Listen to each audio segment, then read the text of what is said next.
7:19, bukas ang Department of Justice na makipag-usap sa International Criminal Court kaugnay sa investigasyon sa sinasabing patayan sa war on drugs ng administrasyon ni dating Pangulong Rodrigo Duterte. Sinabi ni Justice Secretary Jesus Crespin Remulla na bukas ang pamahalaan na tumulong sa investigasyon sa limitadong paraan. Ayun, maliwanag na po yun Oo, bukas po ang pamahalaan na tumulong sa investigasyon, no? Pero limitado lang. Diba? So nagkakaroon na po ng paunti-unting proseso. Sigurado yung mga DDS dito mabubuisit na naman. Diba? Magagalit na naman. Sasabihin na naman, bias ang DOJ. Oo, bakit kayo nakikialam dyan sa ICC? Diba? Oo.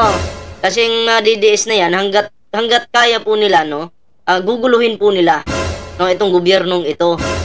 Para lang hindi lang maimbestigahan si Digong or hindi lang makapasok or makapangyalam yung ICC sa ating bansa. Kaso kasi, ganito kasi yan. Alam nyo, kailangan po natin yung ICC kasi medyo tumataas na po yung sungay ng mga Duterte. Malala na po kung sinasabi mong gumagana yung justice system ng ating bansa. Totoo naman, gumagana. Pero hindi po sa lahat ng bagay. Bakit po? Dito pa nga lang sa war on drugs ni Digong, GK ni Digong, di ba? Wala pang napapanagot. Kung meron man, yung mga maliliit lang. Kumusta naman yung leader? Di ba? Nandyan pa po yung leader, malaya pa Oo. So, kailangan nang manghimasok po talaga ng ICC. Diba? Kung sasabihin ni Panelo na, ano ba naman yan? Bakit sila makikialam? May naman tayo, gumagana naman yung justice system ng ating bansa. Gumagana nga. Pero ang tanong, bakit si Digong magpasa hanggang ngayon, binibaby pa rin yan? Diba? So, kailangan ng umaksyon. At least yung DOJ po ay makikialam na po paunti-unti. Kahit limitado lang, okay lang yun. Diba? So, anyway mga pre, bago po tayo magtuloy-tuloy sa ating reaction ngayon, meron po tayong meron po tayong Facebook, yan, Ballpointman 2.0, huwag niyo pong kalimutang i-follow yung ating Facebook page. And syempre mga pre, meron din po tayong TikTok, at sa hindi pa nakasubscribe sa ating channel, huwag kalimutang mag-subscribe, and syempre, i-share nyo na po ang video ito. Yan. Okay, so ito na mga pre, pukusan po natin ito at panoorin natin yung video. Para kay ICC Assistant Counsel Attorney Cristina Conti, resulta ang alitan sa pagitan ng pamilya Marcos at pamilya Duterte sa misulang paglambot ng DOJ sa investigasyon ng ICC laban sa war on drugs. Ang Marcos, paninindigan nila ang Duterte para protektahan hanggang ICC. Alright. Ngayon, ang nakikita ko, ito ay produkto ng away nila.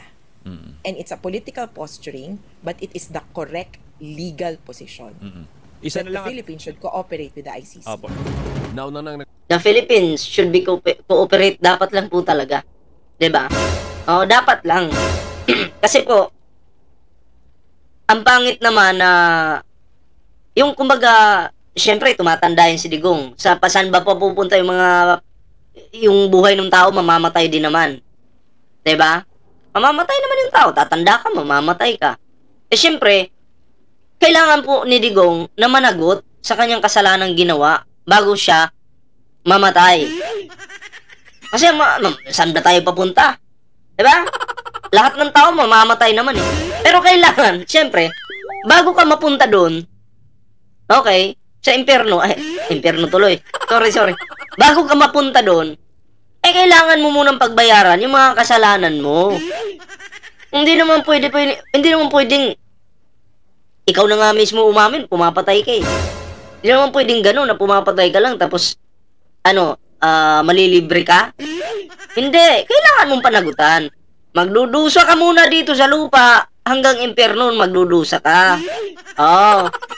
Para double dead. Ay, sorry. Kala ko baboy. tao pala. Sorry. Nagkakamali lang po ha. Tao lang naman ako, nagkakamali eh. Diba? Madali ko design. KO! Relax lang, Digong ha. Kung magagalit sa akin. Tuloy. Nagkasagutan sina Attorney Conti at dating chief. Yes, actually nagkasagutan po talaga sila, no? Dinipensahan ni Panilo, si Digong, na ganito ganyan. Sabi ni Panilo, bakit sila makikialam na yung batas natin dito sa bansa gumagana naman? At saka insulto daw yun sa Pilipinas kung ang ibang lahi makikialam sa Pilipinas. Diba? Ang sabi naman nitong representative ng ICC, sabi, see you in ICC. Yun yung sabi. Diba? So, maliwanag po dito na talagang tinatrabaho po talaga nila. No? Tinatrabaho ng ICC itong kaso ni Digong ngayon. No? Kaya yung mga iba nating kapwa nating Pilipino na sinasabi, wala na yan kasi ang tagal na yan eh. Magtiwala lang po tayo sa proseso. May proseso po. Diba? Pahala lang natin. Wala na, pero nandyan napapag-usapan po yan. Diba? Hindi naman papayag yung mga tao na ito, na anti-Duterte, na ganun-ganun na lang si Digong, makaligtas na lang sa kasalanang ginawa niya. Hindi naman papayag yung mga yan. Kaya, sabi ko nga, hanggat nandyan yan si Digong, hanggat nabubuhay yan si Digong, no, talagang hindi ito tatantanan ng ICC. Yun lang. Okay, tuloy natin. Chief Presidential Legal Counsel sa Attorney Salvador. Yan nagkasagutan sila Panelo, kaugnay sa Yan tingnan mo ha. Salvador Panelo. Nagkasagutan sila. Magkatabi pa naman. Diba? Kaugnay sa totoong bilang ng mga sinasabing biktima ng extrajudicial killing sa kampanya. Sa tala ng pamahalaan, mahigit 6,000 ang napatay sa operasyon ng mga pulis. Pero 6,000. So, grabe 6,000. 'Di ba? Yung naka-record lang yata 'yan. Sa kapulisan, 6,000. Paano yung hindi yung mga tinapo na lang sa ilog? 'Di ba? May mga ganun kasi, hindi na nare-report sa kapulisan. Ang nangyayari, missing. Marami po 'yan sa panahon ni Digong giniit na ilang human rights group na mahigit 30,000 ang biktima na sinasabing patayan sa war on drugs. Kaya lahat, niyakap yung 30,000. Hanggang ngayon, 30,000 na sila. Yes! Kasi wala pong araw noon, sa panahon ni Digong, walang araw na walang namamatay. Diba? Kaya yung 30,000 na yan, yayakapin po talaga natin yan. Yung imagine 6,000 maniwala ba kayo? 6,000 lang yung patay sa panahon ni Digong sa loob ng 6 years na naupo si Digong bilang isang presidente. Maniwala ba kayo dun? Maliit lang yun. KO! Diba? Sabi nila. Pero sir, may 6,000. 6,000 yung recorded in connection with the performance. Nilalang yung 6,000 Nilalang ni Panilo, 6,000 lang. Ibuhay ng tao yan. Kahit isa nga lang yung mamatay Hindi mo pwedeng ilang yun. Diba? 6,000 lang namatay, parang bitin pa si Panilo KO! Nako! Ulitin natin 6,000 yung recorded in connection with the performance of the duties of the police. Kaya nga sinasabi namin ever since, i-demanda nyo. Hindi po pwede yung puro propaganda laban sa mga Duterte. Hanggang ngayon, wala kayong demanda. Actually, may demanda yata si Digong, kinasuhan yata si Digong, pero hindi yata patungkol dun sa war on drugs. Diba ang kasama si Harry Roque ba yun? Si Digong, si Labayad Bay, at ang iba pa. Diba may kaso na yun si Digong? Pero hindi sapat yun Diba? Sige sir, see you in the ICC. Sige sir, see you in the ICC. Ano Panelo? Baka nanginig ka na dyan. Nauna nang iginiit ni Pangulong Marcos na hindi makikipagdulungan pero hindi rin pipigilan ng pamahalaang Pilipinas ang investigasyon ng ICC laban kay dating Pangulong Duterte hinggil sa sinasabing extrajudicial killings sa kampanya. So, ayun mga pre, no, yun po yung video at meron po tayong isang video na isusunod na bigyan ng reaksyon, no. Ito yung patungkol po kay Amy Marcos, no. Always na lang kinukontra, no, si Pangulong Bongbong Marcos. Always na lang. And kung papansinin natin sa video na to ngayon, sa ating bibigyan ng reaksyon, parang pinapaniwalaan pa niya, no, yung ka-fake newsan na inilabas ng mga Duterte.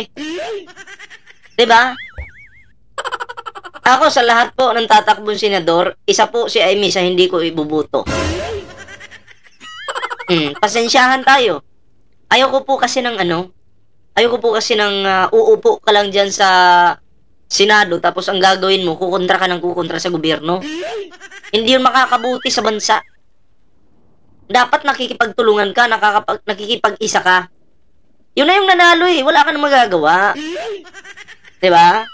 Dapat nakikipagtulungan ka, hindi yung kontra ng kontra. So, Amy Marcos po, hindi ko po talaga yan ibuboto. Ewan ko lang sa inyo, ha? Pero kayong mga nanonood sa akin, kung gusto nyong gumanda yung bansa natin, paunti-unti, gusto nyong dumami yung trabaho, paunti-unti, diba? Tumaas yung sahod, paunti-unti. Huwag nyong iboto yan. Kasi ito yung, manghihila pa baba to eh. Diba? Ganun lang yun, no? Mga maka-Duterte, wag po natin iboboto yan. Kasi yung Pangulo natin, busy sa trabaho. Tapos, kumbaga, iistorbohin ng iilan dyan. So, hindi po makakapag-concentrate yung ating Pangulong Bongbong Marcos sa kanyang trabaho. Diba? Kasi may naninira. Eto na, pakinggan po natin itong reaksyon ni Amy dito. Mananawagan ako sa aking kapatid, ng ating mahal na Pangulong Bongbong, na kung mahina ang aking boses na mag-isa, ngayon nawa ay marinig mo ang sama-samang sumamo ng taong bayan. Kasi nung siya ay nagsona, nung ikaw ay nagsona, nagsabi ka ng mga proyektong dapat unahin. Ngayon sinusuway ka na ng mga ilang tao na akala mo siguro makakabuti para sa atin at para sa bayan. Pero nakita naman natin. Eto na, sino ba yung mga tao na sumuway? So, ibig sabihin, yung mga tao na sumuway na yon, kung sino man yon, ayaw sumuporta sa Pangulong Bongbong Marcos. So, dapat pagsisipain na yung mga yan. Yung mga sumusuway, Pangulo, diba? Suportahan mo yung Pangulo. Kung inutusan ka, gawin mo yung trabaho mo. Ayun, kung susuwayin ka, aba, hindi, diba? Isa yan sa makakasira sa bansa. Yung mga taong pasaway. Na dapat na yan, pagsisipain na yung mga yan. Pero hindi naman yan na-mention kung sino-sino yung mga tao na yun. Tuloy tayo. Na eto nga, at nakikiusap ako na sana pakitutukan mo ang issue ng pondo at ng budget. Issue ng pondo at ng budget? Wala namang tinutukan na eh. Sinagot na ni PBBM yun eh. Issue ng pondo at budget, sinagot na ni Pangulong Bongbong Marcos. May sagot na ang Pangulo. At unang-una, hindi po ang administrasyon ang gumawa ng issue na yan, kundi ang mga fake news na mga Duterte. Sila yung gumagawa ng fake news, yung kinakampihan mo ngayon. Diba? Kahit ako naman yung presidente, kung ako yung presidente, tapos may issue na ganun, okay na, isang beses lang ako sumagot, explain sa inyo, tapos. Hindi na paulit-ulit pa. Diba? Yung Pangulo natin nag-explain na eh. Ano pa bang gusto mo, Amy? Anong klaseng pagtutok yung gusto mong gawin ng Pangulo? Yung makipag-away? Makipagsagutan? Yun ba? In-explain na eh, may DBM website. Makikita nyo doon. Kung yung may blanco naman, kung may blanco man talaga, sa paningin nyo, hanapin nyo dun sa website. 4,000 pages yun. Isa-isahin nyo yun. Diba? Pwede makita ng publiko yun. Oh. At ipaalala na ang pakikialam ng mga mambabatas sa departamento at mga sangay ng gobyerno ay labag sa batas at labag sa konsensya ng tao. Labag sa konsensya. Baka kakonsensya nyo. Huwag nyo kami idadamay. Huwag mo kami idadamay. Konsensya ng tao? Baka konsensya lang ng mga DDS. Labag sa kanila. Tama. Ewan ko, boboto dito kay Amy Marcos. Loko-loko na lang talaga. Sabi niya, Tama na, Amy. Tama na. Magbakasyon ka na lang. Hindi ka namin iboboto. Siguro ko sa taong bayan na hindi ako kailanman pumirma ng anumang papel hinggil sa budget ng 2025 o sa BICAM report na yan na nagsusulong na magbawas ng pera sa mga lehitimong proyekto. Paano ko naman pipirmahan ang blankong papel? Tamo, naniniwala siya. Naniniwala siya na may blankong papel. Paano naman daw niya pipirmahan ang blankong papel? So, ibig sabihin, ito si Amy Marcos, uto-uto din ito. Pasensya na po, ha? Pasensya na po, pero yun yung nakikita ko sa'yo. Diba? Fake news yung nilabas ni Digong. Tapos, sasabihin mo, ngayon sa sinasabi mo na yan, parang ano ka eh, naniniwala ka eh. Diba? Klaro? He's lying. Ito na yung video. And he's lying because he knows perfectly well that that doesn't ever happen.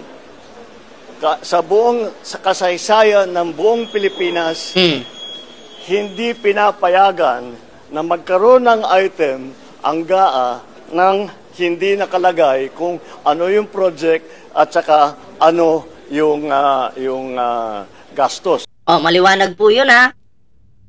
Hindi pinapayagan. Si Digong naging presidente din naman eh. Alam mo yung nakakahiya? Yung dating presidente ng Pilipinas naging fake news na. Si Digong pa lang po yung nakagawa niyan. Ang daming presidente na nagdaan na naging presidente ng Pilipinas pero hindi naman po fake news yung mga yun eh. Pero si Digong, dahil may sariling interest, ang mga Duterte gusto nilang makabalik sa Malacanang. Lahat gagawin, mapatalsik lang si PBBM. Para yung anak niya yung umupo. Lahat gagawin yan. Kasi tagilid na sila ngayon eh. Diba? Kaya lahat ng makakasira sa Pangulo gagawin yan. Diba? Ang gagamitin yung mga Pilipino. Alam nyo yung gusto ni Digong? Ang target ni Digong, yung mga utak nyo. Kasi yung mga utak ninyo, pakitaan lang kayo ng piking papel. Siyempre, mukhang, matino eh. Diba? Nasa papel eh. May mga perma-perma pa eh. Pakita lang sa inyo, maniniwala agad kayo. Wala kayong sariling investigasyon. Pag sinabi ni Digong, fake to walang perma blanco yung papel may mga tanga, naniwala agad, ay, ano ba yan si PBBM? Bakit? Salamat, binalita nyo ito. May ganun mga komento ng mga tanga eh. Kumbaga, pag pinakain sila ng tae, kakainin din nila. Walang sariling investigasyon. Diba? Gusto ni Digong na magalit kayo sa administrasyon para pag galit kayo, lalabas kayo sa bahay nyo at magsasama-sama kayong mag-rally para patalsikin ang Pangulo. Yun yung plano ni Digong. Diba? Papalabasin niya sa inyo na yung pera ninyo ninanakaw na diba? Ganun po yung diskarte ng mga may sariling interes. May pansariling interes sa bansa. Diba? Kasi atat na po yung mga yan na makabalik sa Malacanang kasi gagante. Hindi po yan magsisilbi sa bansa. Ang gagawin lang po niyan, gagante. Diba? Kaya gustong maging presidente yung anak niya para makaganti na sila. Yan po yan, ako po. Tuloy. Ano yung pondo. So, it's a lie. I was watching the news earlier today and people were saying it's 4,000 pages. Paano namin ibubusisiin yan? 4,000 pages ha. Ito yung sagot ng Pangulo. Ang gaganto, para titignan namin isa-isa. Hindi na lang. Meron namang kopya that's available on the website of DBM. Tignan ninyo, huwag na ninyong busisihin isa-isa. Hanapin nyo yung sinasabi nila na blank check. Tignan ninyo kung meron kahit isa. Pinahamon po kayo ng Pangulong Bongbong Marcos ha. Tingnan nyo kung meron kahit isa. Kasi available naman yan sa website ng DBM eh. Diba? Check nyo doon. Tingnan nyo kahit isa lang. Kung meron ba talaga. Yung mga nambabash dyan sa Pangulong Bongbong Marcos, sige na, simulan nyo na simulan nyo na ngayon. Check nyo na. KO! Diba? Huwag na puro salita. May papel na hawak si Digong. Punta kayo sa DBM website hanapin nyo yun dun. Kung tutugma ba. Ano pang inaantay nyo? Nangulangot ka pa? KO! DDS, nangulangot ka pa? Abay, gumalaw-galaw ka na. KO! Ang bihira naman Para mapatunayan na tama ang sinasabi ko, kasinungalingan yan. Sunog ang mga DDS. Diba? Sunog na sunog, diba? Iyakan na naman. So, ayan mga pre, hindi natin pahabain yung reaction natin na to. Ayan pero syempre, bago po tayo at least, klaro po, klaro yung sinasabi ng Pangulong Bongbong Marcos at si Amy Marcos mukhang tagilid. Tagilid. Sinadura ka. Bakit ganyan ka? May hamon na nga si PBBM, ayaw mo pa rin tumigil. So, imbis na ang mga Marcos, minamahal ng mga Pilipino, noon magpasa hanggang ngayon, mukhang si Amy Marcos lang yung may tsapwera. Good luck. KO! So, ayun lang mga pre, yung ating video ngayon. Meron po tayong Facebook page dito. Ayan, Ballpoint 1 2.0. And syempre, mga pre, meron din po tayong TikTok. Ayan huwag kalimutang i-subscribe yung ating YouTube channel. And also, ring notification bell para updated po kayo sa lahat ng mga uploads natin. Ayan. And syempre, ako'y magpapaalam lang muna pansamantala. Kita-kits po ulit tayo sa susunod na video.